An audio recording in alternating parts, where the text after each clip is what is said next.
নাফরমান, যারা নামাজ পড়ছ না বেটা, তোদের জিন্দিগি কুত্তার জিন্দিগি, মনে রাখিস। আমার নাম আনিসুর রহমান, মনে রাখিস, আমি বলছি। ওই জীবন কুত্তার জীবন বেটা, কুত্তার জীবন। এরপরেও যদি হাসি আসে তো ডাক্তার দেখায়ও যে আমি নাফরমান হওয়ার পরেও আমার মুখ দিয়া হাসি আসে, আমার কদ্দুর লজ্জাও লাগে না, আমার কদ্দুর শরমও লাগে না।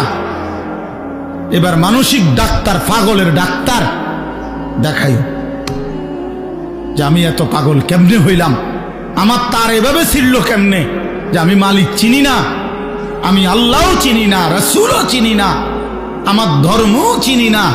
আহা, কি ভাবছো মিয়া? হ্যাঁ, কি ভাবছো? তোমার চুলের ফ্যাশন এটি কে দেখে? কোন ছাগলে দেখেন কও তো তুমি? তোমাকে এই সমস্ত ঢকঢুক এটি মানুষের দেখার টাই তোমার সময় না কিছু অসৎ